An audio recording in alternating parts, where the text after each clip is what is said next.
አሁን የምነግርህን እውነት ለመቀበል ከባድ ሊሆንብህ ይችላል። ነገር ግን ዝም ብለህ የራስህን እድሜ ቁጠር። ባይናፋርነትህና በፈሪነት ምክንያት ብቻ የወደድካትን ሴት ሳታናግር ስሜትን ሳትገልጽላት እሷም በሌላ ደፋር ወንድ ተወስዳብህ በቁጭት ያሳለፍካቸው ቀናት ስንት ናቸው? ይባስ ብሎ ደግሞ ይሄን ውስጣዊ ፍርሃትህን ዛሬውን አውልቀህ ከጣልክ ህይወትህ በፍጥነት እየነጎደ ሄዶ እስከ 50 ወይ እስከ 60 ዓመት ድረስ ብቻህን ያለ ፍቅረኛና ያለ ትዳር ልትቀር እንደምትችል አስበኸዋል? ብዙ ወንዶች መልካም ስብዕና ውበትና ሀብት እያላቸው ነገር ግን ሴት ልጅን መቅረብ በመፍራታቸው ብቻ ህይወታቸው በባዶነትና በብቸኝነት ያልፋል። ያ ብቻ አይደለም፣ ፈሪ መሆንህን ሲያውቁ ሴቶች ራሳቸው እንዴት እንደሚያሸማቅቁህና እንደሚያላግጡብህ ታውቃለህ? ይሄ አሰቃቂ ብቸኝነት አዙሪት በእንዲህ እንዳለ እንዲቀጥል ትፈቅዳለህ ወይስ ዛሬውኑ ታቀመዋለህ? በዛሬው ቪዲዮአችን አይናፋርነትን ከስሩ ነቅለው የሚያወጡና ማንኛውንም ሴት ያለ ምንም ፍርሃት በራስ መተማመን እንድትቀርብ የሚያስችሉህን 6 ወሳኝ ሚስጥሮች ይዤልህ መጥቻለሁ። እስከ መጨረሻው ከተከታተልከኝ ከዛሬ በኋላ ፈሪው እንዳትሆን። ስለዚህ እንጀምር። አንደኛው ጥንካሬ ላይ አተኩር። ሁልጊዜ የኛ ችግር ምንድነው? ደካማ ጎናችን ላይ እናተኩራለን። ያ አይደለም፣ ደካማ ጎናችን ላይ ሳይሆን ሁልጊዜም ቢሆን እኛ ማድረግ ያለብን ጠንካራው ላይ ነው። ለምሳሌ አንድ ሰው በጣም በትምህርት ጎበዝ ላይሆን ይችላል፣ ሰነፍ ሊሆን ይችላል። በትምህርት ሰነፍ ነህ ማለት በሌላው ደካማ ነህ ወይም በሌላው ሰነፍ ነህ ማለት አይደለም። በሌላው ህይወት ስኬታማ የምትሆን ወንድ አይነት ነህ። በሌላው ህይወት ጀግና ወንድ ነህ። በሌላው ህይወት ጠንካራ ነህ። ከ10ኛ ክፍል ወደክ፣ ከዛ ጓደኛ ወደ 12 አለፈ፣ ወይ ደግሞ ዩኒቨርሲቲ ገባ። አንተ ዩኒቨርሲቲ መግባት አልቻልክም። ስለዚህ ዩኒቨርሲቲ ስላለ መግባት ላይ ብቻ አታተኩር። ያንን ባተኮርኩ ቁጥር ፈሪነት ያድርብሃል። መውደቅህን ሁል ጊዜ ታስባለህ። ዩኒቨርሲቲ ያልገባህበት የሆነ ምክንያት አለ። ፈጣሪም እንዲህ የሚልህ ከዛ በትምህርት ጎበዝ ባትሆን ሌላኛው አማራጭ አለ። ሌላኛው ጥንካሬ ላይ፣ ፈጠራ ስራ ጎበዝ ልትሆን ትችላለህ። የሆነ የእጅ ሙያ ላይ ጎበዝ ልትሆን ትችላለህ። ስለዚህ ካጣኸው ነገር ይልቅ ባለ ነገር ላይ በርታ። ባለ ነገር ላይ ጠንክር። ሰው ሁል ጊዜ ባለው ነገር ላይ ሲጠነክር ለማንም ቦታ አይሰጥም፣ ለማንም አይፈራ። ማንም ጋር ቢሄድ ጀግና ነው፣ ኩሩ ነው። ስለዚህ አንተ ጎበዝ ከሆንክ፣ ራስህን የማታሳንስ ከሆንክ፣ ጥንካሬ ላይ የምታተኩር ከሆነ ሴትን በመቅረብ ህይወት ምናልባት ሴትን መንከባከብ ላይ ጎበዝ ልትሆን ትችላለህ። ግን ሴትን መጀንጀል ላይ ጎበዝ ላትሆንም ትችላለህ። ግን ሴትን መንከባከብ ላይ ያለውን ግምዙና ማጠንከር ነው። እዛ ላይ ትኩረት ማድረግ ይሻላል። ወይስ ደግሞ ሴትን መጀንጀል አልችልም ብለህ ደካማ ጎንህን እያየ ሁል ጊዜ ደካማ ጎን ጋር መኖር ይቀጥላል? እስኪ ይሄን መልስ ላንተ ትቼዋለሁ። ግን ሁል ጊዜ ጀግናና ጠንካራ ሁን። ጥንካሬ ላይ አተኩር። ጥንካሬ ላይ የሚያተኩርን ወንድ ማንኛውም ሴት ይፈልገዋል። ማንኛውም ሴት ትቀርብሃለች። አንተ ጥንካሬ ላይ ካተኮርክ፣ ጠንካራ ነገርህን የምታይ ከሆነ መጥፎ ነገሮች ካምሮ ይጠፋሉ። ፈሪ ነኝ ብለህ የምታስበው ነገር ይጠፋል። ራስን ትጠብቃለህ። ራስን አታሳንስ። በዚህ መሃል አንተ የምትፈልጋት ሴት ትበዛለች። አንተም ሴት ጋር ለመቅረብ አትፈራ። ደፋር ወንድ ትሆናለህ። ሁለተኛው ለብቻ አውራ። ለብቻ ማውራት እንዴት ነው? መስታወት ፊት ቆመህ ራስ ጋር ተነጋገር። ለራስ መልስ ስጠው። ራስን አድንቀው። ውብ እንደሆንክ ለራስ ንገረው። ዘንጥ፣ አውራ። ምናልባትም ፍቅረኛህን ልታገኛት ሊሆን ይችላል። ፍቅረኛ ልታገኝ ልትወጣ ከሆነ አውራ እስኪ። መስታወት ፊት ቁጭ ብለህ ራስ ጋር ብቻህን ከሷ ጋር የምታወራውን ነገር አውራው፣ ተለማመደው። ፈሪነትን እስክታስወግደው ነው ግን ይሄ መሆን ያለበት እንጂ ሁል ጊዜ መስታወት ፊት እየተበገርክ አውራ ማለት አይደለም። ግን ፈሪነትህን ለማውጣት፣ ፈሪነትህን ለማስወገድ ይሄን ነገር ማድረግ ይኖርብሃል።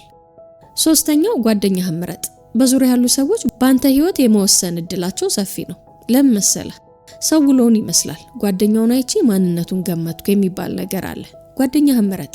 አንተን የሚያሳንሱህን፣ ሁልጊዜ አንተን ደካማ ነገር የሚነግሩህን፣ ሁልጊዜ አንተን ፈሪነት የሚነግሩህ፣ አንተኮ እንዲህ ነህ፣ አንተኮ እንዲህ አድርገሃል፣ አንተኮ ፈሪ ነህ የሚሉ ኢቭን ቤተሰብም ቢሆን ቤተሰብ በልጅነት አስተዳደግ ተበድለ ሊሆን ይችላል። አንተም በፈሪነት የሆነ ድብቅ አድርጎ እንደማሳደግ ምናልባትም ጠቀምን ብለው ሊሆን ይችላል። በዛ ዙሪያ ያሳደጉ ግን አንተን እየጎዱ ነው። ስለዚህ ጓደኛ ምረጥ። በዙሪያ ያሉትን ሰዎች መርጠህ አገኛቸው። አንተን ከፍ ከሚያደርጉ ከሚያበረታቱ ጓደኞች ጋር መሆን አለብህ። ሁልጊዜ ስላለባበስህ የሚያሾፉብህ፣ ሁልጊዜ ስላነጋገርህ የሚያሾፉብህ ከሆነ ሁልጊዜ ስለ ፈሪነትህ እያነሱ ራስህን ዝቅ የሚያደርጉ ጓደኞችን ራቃቸው። መራቅ ነው ያለብህ። አይጠቅምህም። ለህይወትህ የሚጠቅሙ ሰዎች ስላልሆኑ ማለት ነው። አራተኛው ፈሪ ነኝ ብለህ ለራስ አትንገረው። ሁልጊዜ ለራሳችን የምንነግረው ነገር ራሳችንን ይቆጣጠረናል። ለምሳሌ አእምሯችን ላይ መደጋገም የሌለብን አንድ ነገር አለ። ሁልጊዜም እኛ ጅል እንደሆነን ሞኝ እንደሆነን ለራስ መንገር የለብህም። ፈሪነትህን ለራስ አትድገምለት። አይደለም ሰው ሊያቀብ ቀርቶ ለራስ አትንገረው። ራስን ለራስ ለምን ትነግረዋለህ? ለራስ መደጋገም የለብህም። በነገራችን ላይ የሆነ ነገር ለሰው ከመንገር ይልቅ ለራሳችን ስንነግረው ጉዳት ያመጣብናል። ለሆነ ሰው ለምሳሌ እኔኮ እንዲህ ያለብኝ፣ እኔኮ እንዲህ ነኝ፣ እኔኮ ፈሪ ነኝ፣ እኔኮ እንዲህ ነኝ እያልክ ከምንናገር ማለት ያን ነገር ብንነግረው ለሰዎች ምናልባትም የተወሰነ ሊሆን ይችላል ጉዳቱ።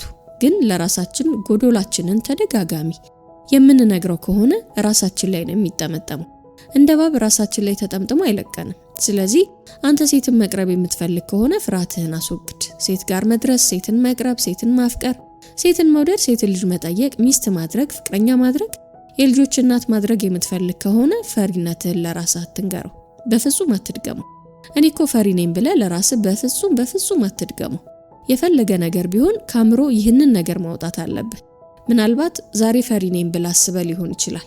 ምናልባትም ያደክበት ቤተሰብ፣ ያደክበት ማህበረሰብ፣ ትምህርት ቤት፣ ጓደኛ በተለያየ መንገድ ፈሪ እንድትሆን አድርገው ሊሆን ይችላል። ይህን ነገር ሁላችንም ያለፍንበት ነገር ነው። በጣም በደፋር ሰዎች እኔ ቀናለሁ። ተማሪ እያለን በጣም ደፋር በነበሩ ሰዎች በጣም ነው የምቀናው። ለምን? እነሱ ደፋር በመሆናቸው የሚያጡት ነገር የለም። ደፋርና ጭስ መውጫ ያጣም ይባል የለ? ደፋር ሰው በራሱ ምንም ነገር ማድረግ ይችላል። ምንም የሚያጣው ነገር የለም በህይወቱ። ፍቅረኛውንም አያጣትም እና ብዙ ነገሩን አያጣም፣ ገንዘብም አያጣም። አንተ ግን ፈሪነትህን ለራስህ በነገርክ ቁጥር ብዙ ነገርህን ታጣለህ። ስለዚህ ፈሪ ነኝ ብለህ ለራስህ አትንገረው። ደጋግመህ ራስ ጋር አታውራ። በቃ ፈሪ ነኝ የሚለውን ነገር ካምሩህ አውጣ። ደግመህ ላንተ ለራስህ እንዳትነግረው። 5ኛ ራስህን ጠብቅ። ራስህን መጠበቅ በጣም ደስ የሚል ነገር ነው። ባለህ ነገር ይሄ 30 ሺህ 20 ሺህ ወይ ደግሞ የሆነ ነገር አውጥተህ መግዛት ላይሆን ይችላል። ግን ንጽህናን ጠብቅ። ንጽህና የሌላቸው ሰዎች ባይዘዌ ሴትም ልትሆን ትችላለች እኮ። ንጹህ ካልሆንክ ፍርሃት ይገንብሃል። ሴትን መቅረብ ትፈራለህ። በንጽህና ራስህን ተወቅሰዋለህ። እኔኮ ቆሻሻ ነኝ። የሌላ ሰዎችን አለባበስና የሌላ ሰዎችን ከፍታ ንጽህና ታወዳድራለህ። አንተ መሆን ያቅተሃል እንዴ? ይሄንን ንጹህ መሆን እኮ ያቅትህም። መታጠብ ያቅተሃል። ሌላው ነገር ሊቀር ይችላል። በነገራችን ላይ ሽቶ ወይም ዶድራንት መነስነስ ምናልባት ሊቀር ይችላል። ግን ባለህ ነገር ንጹህ መሆን ትችላለህ። ባለህ ነገር መታጠብ ትችላለህ። ውሃ ሞልቷል። እንግዲህ ሌላው ነገር ቢቀር ውሃ አለ። በውሃ ታጥበህ ራስህን ሽር ማድረግ ንጹህ መሆን ትችላለህ። ልብስ መግዛት ላይጠበቅብህ ይችላል። 10 ልብስ ከሚገዛ ሰው 1 ልብስ ገዝቶ በንጽህና የሚይዘው ይበልጣል። 10 ልብስ ገዝቶ ያንንም ዝም ብሎ ማውለቅ መጣል አይደለም። ንጹህ መሆንን ልመድ። ራስህን ጠብቅ። ራስህን ስትጠብቅ አይናፋርነትህ ይወገድልሃል። በራስህ በመጠበቅ ውስጥ ኮንፊደንስ ይመጣል። ንጹህ እንደሆንክ ሲሰማ ማንንም ሴት መቅረብ፣ የትኛውም ሴት ጋር መሄድ እንደምትችል ስለሚሰማ ንጽህናን አጥብቀህ ጠብቅ። ንጹህ ሁን። ሁል ጊዜ ጽድት ትበል ባለህ ነገር።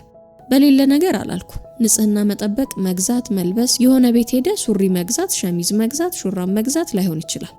ጫማ መግዛት ላይሆን ይችላል። ካልሲ 10 ካልሲ ስለኖረ ላይሆን ይችላል። አንድ ሊኖርህ ይችላል።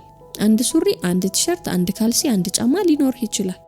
ሁል ጊዜ ጠበው፣ ሁል ጊዜ ንጹህ አድርገው። ስለዚህ ራስህን ጠብቅ። ጸጉርህን አበጣጥር፣ ጥርሶችን ቦርሽ፣ ንጹህ ሁን። ንጹህ ስትሆን ያንተ አይናፋርነትና ላንተ ሴትን ለመቅረብ ያለ ፍራቻ ይወገድልሃል። እርግጠኛ ሆኜ እኔ የምነግርህ ሞክረው ይሄን ነገር። አሁን እየፈራችሁ ያላችሁ ይህን ቪዲዮ ያዳመጣችሁ ያላችሁ ወንዶች ይህ ነገር ይሰራል። ከመጀመሪያው ጀምሮ ፈሪነትን ለራስህ አትንገረው። ሁለተኛው ደግሞ ራስን ጠብቅ። እስኪ ሞክረው። ራስን ንጹህ አድርገና ውጣ። ኮንፊደንስ ይሰማሃል። ግን ንጹህ ካልሆንክ ፈሪ ነው የምትሆነው። በቃ ምን የሸተተ ካልሲ ሸቶ ይሆን ብብቴ ሸቶ ይሆን እያልክ ትጨነቃለህ። 6ኛው ራስህን አታሳንሰው። ማንም ከማንም አይበልጥም። ፈጣሪ ሲፈጥረን ሁላችንም እኩል አድርጎ ነው የፈጠረን። ልዩነቱ ወንድና ሴት መባል ብቻ ነው። እናት አባቶቻችን ሲወልዱን የመልክ ልዩነት ከሌላው ሰው ጋር ይኖራል። ከዛ ሲቀጥል ስማችንም ተመሳሳይ ብዙ አለ እንጂ አንተ ከማንም አትበልጥም፣ ከማንም አታንስም። ስለዚህ ሁል ጊዜ ከሰዎች ጋር ራስን አታወዳድር። ከሰዎች ጋር ራስን አታፎካክር። አንተ ነህ። ስለዚህ በአንተነት ራስን ሆነ መገኘት ነው ያለብህ እንጂ ሁል ጊዜ እኔ ከሰው በታች ነኝ። ለምሳሌ ጓደኛ የሆነችን ቆንጆ ሴት ሲጠብስ ስታይ ወይኔ እኔማ ከሱ አንሳለሁ ብለህ አታስብ። አታንስም። በምን መሰለ የምታንሰው? አይናፋር ስለሆንክ ነው። አይናፋርነት ደግሞ ሊያሳንስህ አይገባም። ጠንካራና ጀግና መሆን አለብህ። ደፋር መሆንም አለብህ። እስኪ ከጓደኛም እኮ ልምድ ይቀሰማል። ስለዚህ ራስን አታሳንስ። በዙሪያ ራስህን አንተን ሊያሳንሱ የሚፈልጉ ሰዎች ካሉ እነሱን ራቃቸው። ተዋቸው፣ እርግፍ አድርገቷቸው። ምክንያቱም ላንተ አንተን የሚያከብርህ ክብር የሚሰጥህ አንተን ቦታ የሚሰጥ ነው የሚያስፈልገው። አንተ ካሳነስከው ማንም እንደታች እንደተጣለ ቆሻሻ ነው ሊቆጥር የሚችለው። ማንም እታች እንደተጣለ ቆሻሻ ነው ሊቆጥርህ የሚችለው። ለምሳሌ እኔኮ በቃ ሁሉ ጊዜ እንዲ ነኝ፣ እኔኮ ትንሽ ነኝ፣ እኔኮ እንዲ ነኝ እያልክ የምታስብ ከሆነ ኢቭን ሴት ልጅ ስትቀርባት ትንሽነትን አይናፋርነትን ስታይ ልትጫወትብህ ነው የምትሞክረው። ከጓደኞቿ ጋር ተሰብስባ ፍቅሩን ትታ ጅል እንደሆን ካስባ ማፍቀሩን ወይም መዋደዱን ያንተ ፍቅረኛ መሆን ወይም የወደፊት የልጆችህ እናት መሆን ራሱ ትታ ባንተ ላይ ማላገጥና መጫወት ነው የምትፈልገው። እየደወለች ናጋብዘኝ ትላለች። ምክንያቱም ትንሽ እንደሆንክ ነግረሃታል። ራስህን በሷ ፊት አሳንሰዋል። ራስህን በሷ ፊት አዋርደዋል። ስለዚህ ራስህን አታሳንሰው። ውድ ቤተሰቦች የዛሬው ፕሮግራም ይሄን ይመስል ነበር። አዲስ ከሆናችሁ ሰብስክራይብ ማድረጋችሁን እንዳትረሱ።